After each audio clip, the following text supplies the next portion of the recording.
Hey everyone, welcome back to our new session. अभी हम लोग कर रहे हैं कंप्यूटर नेटवर्क, जिसमें हम लोग देख रहे थे एरर कंट्रोल वाले यूनिट को। उसी को आगे कंटिन्यू करते हुए अब हम लोग देखते हैं कि किस तरह से ब्लॉक कोड जो है वो एरर को डिटेक्ट करता है। तो चलिए समझते हैं ये कैसे डिटेक्ट करेगा, और एग्जांपल लेके भी हमको इसको समझना है। If the following two condition are met, the receiver can detect and change in original code word. जैसे ये दो कंडीशन है, अगर ये दोनों कंडीशन जो है वो अगर सेटिस्फाई हो गया तो एरर जो है वो डिटेक्ट हो जाएगा। ठीक है, एरर जो है वो डिटेक्ट हो जाएगा। तो चलिए देखते हैं वो कौन सा दो कंडीशन है कि अगर वो फुलफिल हो गया तो एरर जो है हमारा वो डिटेक्ट हो जाएगा। जैसे कि पहला कंडीशन क्या है, पहला कंडीशन हमारा कहता है कि the receiver has a list of original code word. Receiver के पास जो है वो ओरिजिनल कोड वर्ड का लिस्ट होना चाहिए। दूसरा कहता है the original code word has change to invalid one. जो हमारा ओरिजिनल कोड वर्ड है, अगर वो चेंज हो रहा है तो वो इनवैलिड वाला में चेंज होना चाहिए। अगर ये दो चीज़ हो गया तो हम लोग उसको कहेंगे कि हाँ ये जो है मैसेज, ये जो डाटा है वो चेंज हो चुका है, इसमें एरर है। अगर ऐसा हुआ तो, अगर नहीं हुआ तो वहाँ पे हम लोग पकड़ नहीं पाएंगे, हम लोग डिटेक्ट नहीं कर पाएंगे। ठीक है, तो चलिए अब ये देखते हैं ये आखिर काम होगा तो होगा कैसे। ये आखिर काम होगा तो होगा कैसे, चलिए देखते हैं। जैसे कि यहाँ पे, जैसे कि आपको पता होगा, ये ऑलरेडी हमने पिछला क्लास में एग्जांपल लिया था इसका, कि हमारे पास जो है डाटा वर्ड है और कोड वर्ड है। थोड़ा सा यहाँ पे घेर देते हैं, चलिए। ओके।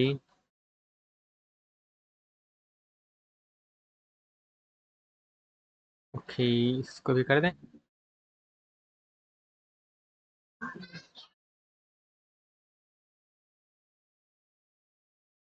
चलिए रहने दीजिए, छोटा सा लाइन दिख रहा है। ओके, तो जैसे ये हमारे पास डाटा है और ये कोड वर्ड है, कोड वर्ड में कौन सा वैलिड कोड वर्ड है। ठीक है, अब यहाँ पे हमने केस बाय केस एग्जांपल लेना है और समझना है। जैसे कि each code word send to the receiver में चेंज ड्यूरिंग ट्रांसमिशन, ट्रांसमिशन के दौरान वो चेंज हो सकता है। जैसे कि सपोज करिए, if the receiver code word is same as the one of the valid code word, the code is accepted. कहने का मतलब क्या है, यहाँ पे देखिएगा वैलिड कौन कौन सा है, तो वैलिड हमें 000 है, 011 है, 101 है और 110। ये हमारा वैलिड है, अपने मन से हम लोग वैलिड बना लिए हैं। ठीक है, क्योंकि एक बिट लेना था ये मैं बता दिए, और इनवैलिड वाला हमको पता ही है क्या है। तो जैसे मान लेते हैं सेंड हमने किया, क्या सेंड हमने इसको इस तरह से ले लेते हैं। जैसे ये हमारा था, इसको हमने क्या किया यहाँ पे कर दिए। ये हमारा सेंड किया और रिसीव हमारा क्या हुआ, रिसीव भी हमारा वही हुआ है, 000 हमारा रिसीव हो गया। तो जो हम सेंड किए थे वही हमारा रिसीव हुआ। मतलब ये क्या है, वैलिड कोड वर्ड है। वैलिड कोड वर्ड करने का मतलब क्या है, 000 वाला है। तो ये वैलिड कोड वर्ड है, तो ये हमारा क्या हुआ, ये हमारा एक्सेप्टेड हो जाएगा। ये हमारा एक्सेप्ट हो जाएगा। तो रिजेक्ट कौन सा होगा मास्टर साहब, रिजेक्ट होगा कौन सा। तो चलिए देखते हैं रिजेक्ट भी कौन सा होगा, उसको हम लोग देखेंगे। इसको फिलहाल के लिए थोड़ा सा सही कर दें। ओके, ये हमारा करेक्ट हो जाएगा।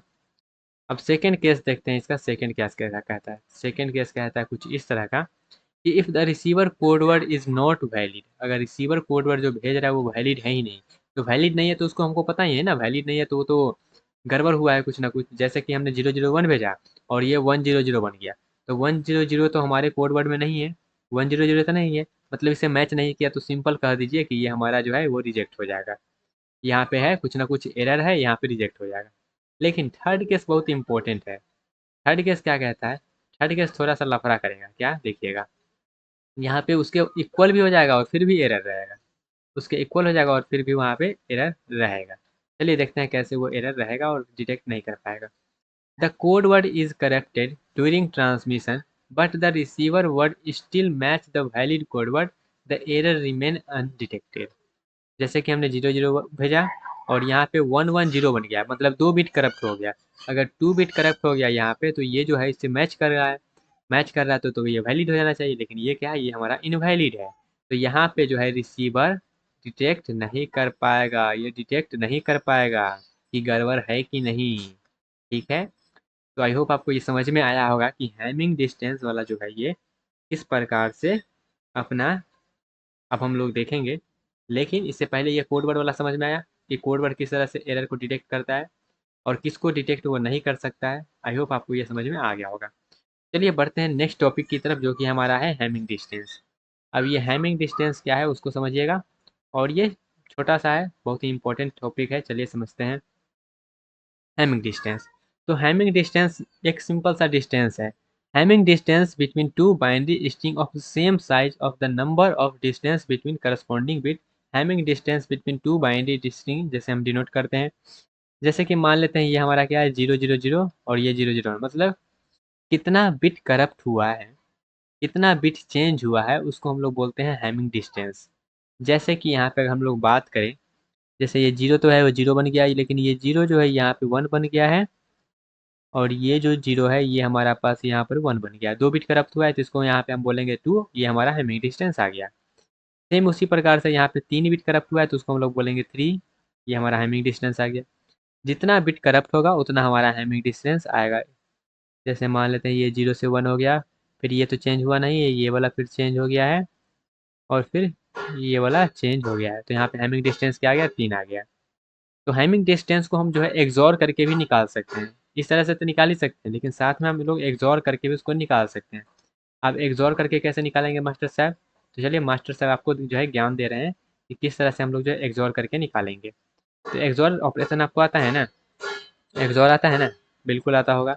एक्सॉर में क्या होता है, अगर डिफरेंट रहता है, जैसे 1 0 है, 1 0 है तो वो बन जाएगा 1, अगर 0 1 है तो वो बन जाएगा 1, अगर सेम बिट है जैसे कि 1 और 1 है तो वो बन जाएगा 0, और अगर 0 0 है ये भी सेम है तो ये भी बन जाएगा 0। यहाँ पे हम सबका एक्सॉर का ऑपरेशन लिख दिए हैं। ठीक है, तो जैसे कि यहाँ पे हम इसका वाला लेते हैं, ठीक है, ये हमारा 0 1 0 1 1, 0 1 0 1 1 ले लिए, फिर सेकेंड वाला क्या है 1 1 1, और लास्ट में 0 ले लिए। अब इसका एक्सॉर करिए, एक्सॉर करिएगा तो हमारा ये वाला ऑपरेशन आ जाएगा, किससे, इससे अप्लाई करके ये वाला आ गया। तो यहाँ पे नंबर ऑफ वंस काउंट कर लीजिए कितना है, तो नंबर ऑफ वंस जो है यहाँ पे हमारे 3 आ रहा है, तो 3 यहाँ पे क्या होगा, इसका हैमिंग डिस्टेंस होगा। अब यहाँ पे हम जो है इस तरह से तो निकाल दे रहे हैं। अब यहाँ पे हैमिंग डिस्टेंस कब देता है वो, 1 कब देता है, जब डिफरेंट रहता है तभी ना। तो इसीलिए हम लोग क्या करते हैं, इस तरह से उसको फाइंड आउट कर लेते हैं एक्सॉर के जरिए भी। ये तब ही हेल्प हमारा होता है जब बहुत बड़ा जो है आपको डाटा सेट दिया गया और वहाँ पे कन्फ्यूजन हो रहा है, तो वहाँ पे आप सिंपल सा एक्सॉर निकाल लीजिए। ठीक है, तो ये हमारा होता है हैमिंग डिस्टेंस। अब नेक्स्ट हमारा होता है मिनिमम हैमिंग डिस्टेंस। तो हैमिंग डिस्टेंस में सबसे छोटा डिस्टेंस रहेगा उसको हम लोग बोलेंगे minimum Hamming distance. Hamming distance में भी सबसे छोटा को, जैसे कि यहाँ पे जैसे मान लेते हैं ये हमारे पास वैलिड कोड बैठे सभी, इसको हम लोग ए बोल दिए, इसको हम लोग बी बोल दिए, ये हमारा ए हो गया। सपोज करिए ये ऐसे ही रहने दे क्या, ये ए हो गया, ये बी हो गया, ये सी हो गया, ये डी हो गया, ये हमारा वैलिड कोड वर्ड है। अब अगर यहाँ पे हम लोग हैमिंग डिस्टेंस सबको आपस में कंपेयर करके ले, जैसे ए बी से इस तरह से, तो ए और बी में कितना बिट करप्ट है, तो ए और बी में देखिएगा तो यहाँ पे जो है आपको दिखेगा कि यहाँ पे ये 1 हो गया, ये 1, मतलब 3 बिट यहाँ पे करप्ट है, तो इसका हैमिंग डिस्टेंस क्या हो गया, 3 हो गया। उसी तरह से A C, A D, B C, B D, C D, इस तरह से हमने क्या किया, सबका कम्बिनेशन लिए, और सबका कम्बिनेशन लेने के लिए बाद हमारे यहाँ पे इतना हैमिंग डिस्टेंस आया है। अब इस हैमिंग डिस्टेंस में सबसे छोटका हैमिंग डिस्टेंस कौन सा है, तो सबसे छोटका हैमिंग डिस्टेंस है 1। तो मिनिमम हैमिंग डिस्टेंस क्या आ जाएगा, मिनिमम हैमिंग डिस्टेंस आ गया 1। हैमिंग डिस्टेंस निकालना आ गया तो मिनिमम क्या है उसमें सबसे छोटका ले लीजिए। जैसे कि यहाँ पे देखिएगा minimum Hamming distance for error detection, error detection के लिए हमारे पास मिनिमम हैमिंग डिस्टेंस क्या होना चाहिए, मिनिमम हैमिंग डिस्टेंस क्या होना चाहिए जिससे हमारा एरर जो है वो डिटेक्ट हो पाए, तो इसको भी थोड़ा सा देख लीजिएगा। जैसे पहला केस में देखिएगा यहाँ पे हमारा 1 बिट करप्ट हुआ है, 1 बिट का एरर है। जब 1 बिट का एरर है तो हमारे पास जो है यहाँ पे रिसेट, यहाँ पे ये वैलिड आ रहा है, लेकिन यहाँ पे फिर भी जो है वो receiver can detect the 1 bit error, receiver detect नहीं कर पा रहा है। सेकेंड केस में देखिएगा यहाँ पे डिटेक्ट कर पा रहा है कि 1 बिट का एरर है, क्योंकि वो क्या है, चेंज है, वो जो है कोड वर्ड से मैच नहीं कर रहा है।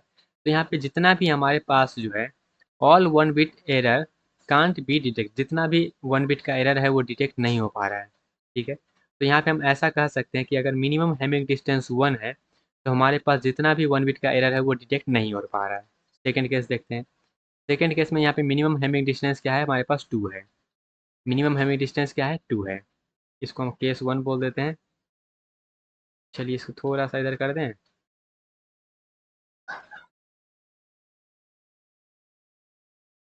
ये हमारा केस 1 हो गया। अब यहाँ पे हमारा है केस 2। मिनिमम हैमिंग डिस्टेंस यहाँ पे क्या है, 2 है।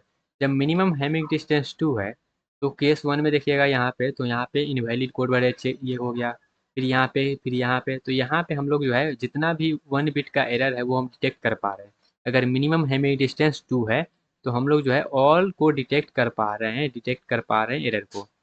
तो यहाँ पे हम ऐसा कर सकते हैं कि मिनिमम हैमिंग डिस्टेंस अगर 2 है तो हम 1 को डिटेक्ट कर पा रहे हैं, 1 बिट के एरर को डिटेक्ट कर पा रहे हैं। अगर यहाँ पे हम लोग जो है अब थोड़ा सा समराइज करें इसी चीज़ को, उसी आगे को बढ़ाते हुए जितना भी हम किए हैं सबको, तो यहाँ पे हम इसको क्या करते हैं, समराइज करते हैं।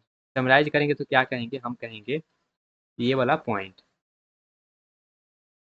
क्या, तो इस तरह से कर देते हैं।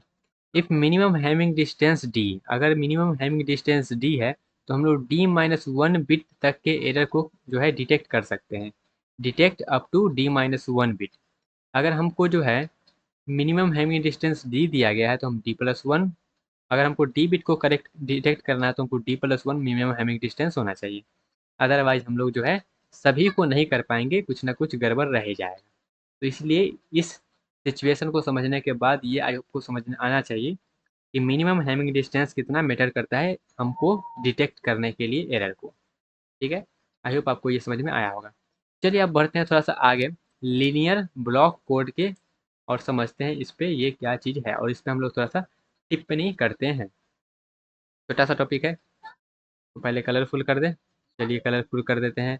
Linear block code, linear block code, चलिए समझते हैं linear block code. A linear block code is a code in which the XOR of two valid code word create another valid code word। दो को XOR करने के बाद तीसरा जो आएगा वो भी जो है हमारे पास वो valid code word होगा। Today almost all error detecting code are linear block code। Non linear block code are difficult to implement। जितना भी है सब हमारा linear ही रहता है। It is simple to find minimum Hamming distance for linear block code। Minimum Hamming distance number of ones, number of zero, valid code word smallest minimum 1। ठीक है, वही चीज़ यहाँ पे बोला गया है। जैसे कि एग्जांपल लेते हैं, चलिए समझते हैं। तो यहाँ से हटा दे क्या, चलिए हटा देते हैं। ये क्या हट गया, इसको नहीं हटाना था, फिर से हट गया कतई, ये खतरनाक वाला बात हो गया। चलिए देखते हैं एग्जांपल। ये वैलिड कोड वर्ड दिया गया है कि 000 011 101 110, ये वैलिड कोड वर्ड है। और यहाँ पे हम लोग क्या करेंगे, एक्सॉर अप्लाई करेंगे। ठीक है, यहाँ पे हम क्या कर रहे हैं, एक्सॉर अप्लाई कर रहे हैं। एक दूसरे के बीच में एक्सॉर कर रहे हैं तो हमारा क्या है, वो वैलिड कोड वर्ड आ रहा है। जैसे ए बी में हम किए तो वो तीसरा आया, वो भी वैलिड आया, वैलिड आया, वैलिड आया, वैलिड आया। तो सो ए भव code word is linear block code. तो यहाँ पे ये क्या है हमारा, ये लीनियर ब्लॉक कोड है। तो ये हैमिंग डिस्टेंस क्या है हमारे पास, 2 है। हमारे पास मिनिमम हैमिंग डिस्टेंस क्या है, 2 है, क्योंकि हर एक में जो है वो 2 1 आ ही रहा है एग्जॉर करने के बाद। अगर यहाँ पे हम लोग थोड़ा सा जो है उसको एनालाइज करें, assume it is linear block code. जैसे कि हमारे पास नन जीरो वाला है और ये जीरो वाला है, तो मिनिमम नंबर ऑफ वंस इसमें क्या है, 1 है। तो मिनिमम हैमिंग डिस्टेंस हमारा क्या हो जाएगा, 1 हो जाएगा। अब minimum Hamming distance for error correction, error correction की बात कर रहे हैं। डिटेक्ट तो हम लोग कर लिए थे कि है जो हमारे पास अगर डी बिट का एरर है तो उसको हमको जो है डिटेक्ट करने के लिए D+1 मिनिमम हैमिंग डिस्टेंस चाहिए।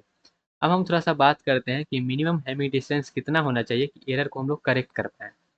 तो करेक्ट करने के लिए हमको जो है, जैसे कि मिनिमम हैमिंग डिस्टेंस यहाँ पे मान लेते हैं 2 है, तो हमको 1 बिट का एरर जो है डिटेक्ट हो गया, यहाँ पे इनवैलिड है, और फिर से 1 बिट को यहाँ पे हम देखेंगे तो हमारा जो है वैलिड है। कैसे आएगा देखिएगा, जैसे कि हमारा क्या है, डाटा है, 1 बिट का हमने एरर किया, ये हमने 0 को 1 कर दिया, 1 कर दिया। अब ये हमारा है, अब इसको हमको क्या करेंगे, फिर से यहाँ पे 1 बिट का एरर कराएंगे, फिर से 1 बिट का एरर करवाया तो ये हमारा जो बना वो वैलिड बन गया, ये जो बन गया वो वैलिड बन गया, क्योंकि ये हमारा क्या है, वैलिड वाला है, कोड वर्ड वाला है। ठीक है, उसके बाद थोड़ा सा आगे बढ़ते हैं। जैसे कि दूसरा एग्जाम्पल यहाँ पे देखिएगा, ये हमारे पास वैलिड कोड वर्ड दिया गया है, ये दोनों वैलिड कोड वर्ड है। ठीक है, मिनिमम हैमिंग डिस्टेंस क्या है दोनों का, तो ये 2 है। अब यहाँ पे हमने क्या किया, इसको लिया और इसको सेंड की, 1 बिट का हमने एरर करके इसको सेंड कर दिए, सेंड कर दिए तो ये क्या हो गया, इनवैलिड कोड वर्ड बन गया, क्योंकि कोड वर्ड वैलिड वाला तो ये है। अब ये इनवैलिड बन गया। अब जब ये इनवैलिड बन गया तो it can detect 1 bit error but can't correct 1 bit error. तो यहाँ पे हम लोग करेक्ट नहीं कर सकते हैं, लेकिन डिटेक्ट हो गया है ये। सेम उसी तरह से अगर हम मान लेते हैं ये वाला जीरो को यहाँ पे चेंज कर दे तो हम लोग डिटेक्ट कर लेंगे लेकिन करेक्ट नहीं कर पाएंगे। सेकेंड केस में भी आप देख सकते हैं, यहाँ पे हम लोग जो है मिनिमम, ये हमारा जो वैलिड कोड वर्ड दिया गया, आपको ये मेंशन रहेगा कि वैलिड कोड वर्ड ये है, ठीक है। अब यहाँ पे कोई भी 1 बिट का आप जो है एरर को कर दीजिए, ज़रूरी नहीं है कि हम जो कर रहे हैं उसी को करें। जैसे ये हमने 0 को 1 चेंज कर दिया, तो यहाँ में हमारा जो है, ये हम यहाँ पे डिटेक्ट कर पा रहे हैं क्या कि यहाँ पे एरर है, लेकिन यहाँ पे हम लोग करेक्ट नहीं कर पा रहे हैं। सेम उसी तरह से यहाँ पे 1 बिट का एरर है, उसको हम डिटेक्ट कर पा रहे लेकिन करेक्ट नहीं कर पा रहे हैं। तो मिनिमम हैमिंग डिस्टेंस अगर हमारे पास जो है, मिनिमम हैमिंग डिस्टेंस अगर मान लेते हैं यहाँ पर, अगर हम जनरलाइज करें तो मिनिमम हैमिंग डिस्टेंस अगर हमारे पास डी बिट का एरर है, तो उसको हमको जो है करेक्ट करने के लिए जो चाहिए, जैसे कि हमारे पास डी बिट एरर को हमको क्या करना है, मिनिमम हैमिंग डिस्टेंस हमको रिक्वायर्ड होगा 2D+1। इतना केस को हम एनालाइज करने के बाद ये कंक्लूजन लिए हैं, ये एग्जांपल लिए, फिर ये लिए, फिर ये वाला एग्जांपल लिए कि हमारे पास जो है ये वैलिड वाला है, तो वैलिड वाला आना चाहिए ना, बिल्कुल आना चाहिए। इसको हम लोग करेक्ट किए, तो करेक्ट करने के बाद यहाँ पे देखिए 1 बिट को हमने यहाँ पे किया, तो ये आ गया 100, 100 आ गया। तो 100 जब आ रहा है, तो यहाँ पे अगर हम ये 1 बिट को यहाँ पे करें तो ये 1000 बन जाएगा, और यहाँ पे ये वो 2 बिट बन जाएगा। तो इनवैलिड कोड वर्ड यहाँ पे जो हमारे पास है, it can detect and correct all 1 bit error, ये जो हमारा है वो करेक्ट भी कर पाएगा और डिटेक्ट भी कर पाएगा। ठीक है। जैसे कि यहाँ पे 000 है, ये वैलिड वाला का बात कर रहे हैं, ये 000 है, तो इसमें एक बिट को अगर चेंज करेंगे तो कौन से कर सकते हैं, कोई एक बिट को आप चेंज कर दीजिए, तो ये हमारा इनवैलिड कोड वर्ड है सब। ठीक है। अगर यहाँ पे आप कोई चेंज करते हैं, तो यहाँ पर भी हमारे पास क्या आएगा, इनवैलिड कोड वर्ड ही आएगा, बिल्कुल आएगा। तो वही हम कर रहे हैं, जो भी आप करेंगे वो सब हमारा इनवैलिड कोड वर्ड ही आएगा। जैसे ये 111 है, एक बिट को चेंज कर दीजिए, तो ये हमारा जो है यहाँ पे पता चल जाएगा कि ये हमारा इनवैलिड कोड वर्ड है, पता चल जाएगा इनवैलिड कोड वर्ड है अगर एक बिट का एरर हो रहा है तो। ओके। सेम उसी तरह से यहाँ पे हमारा मिनिमम हैंगिंग डिस्टेंस ये है, और यहाँ पे हमने क्या किया, इसको उसी तरह से एनालाइज किए हैं। ठीक है। तो ये हमने यहाँ पे, इसको आपको अच्छे से समझ लेना है कि अगर मिनिमम हैंगिंग डिस्टेंस ये है तो हमारा फार्मूला इस तरह से काम करेगा। तो थोड़ा सा जो है ना हम इस तरह से कर लेते हैं, घुमा लेते हैं। ओके। इसको हटाते हैं और इसको खींचते हैं। तो ये वाला आप ध्यान रखिएगा कि हमारे पास अगर डी बिट एरर को करेक्ट करना है, तो मिनिमम हैमिंग डिस्टेंस जो है वो 2D+1 रिक्वायर्ड होगा। ओके, समझ में आया? आई होप आपको ये समझ में आया होगा। तो ये रहा हमारे पास जो है कोड ब्लॉक के रिलेटेड। यहाँ पे ब्लॉक कोडिंग हमने देखा कि किस तरह से उसको डिटेक्ट कर सकते हैं, किस तरह से हमने करेक्ट करना है, और हमने यहाँ पे हैमिंग डिस्टेंस का भी कंसेप्ट देखे, और हैमिंग डिस्टेंस से हम डायरेक्टली आप फाइंड आउट कर सकते हैं कि कौन से हम करेक्ट कर पाएंगे और कौन से हम लोग करेक्ट नहीं कर पाएंगे, कौन से हम लोग डिटेक्ट कर पाएंगे और कौन से हम लोग डिटेक्ट नहीं कर पाएंगे। तो मिलेंगे अपने अगले सेशन में, जहाँ पे हम लोग सिंगल जो है सिंपल पैरेटिव को स्टार्ट करेंगे और उसको भी हम लोग अच्छे से समझेंगे।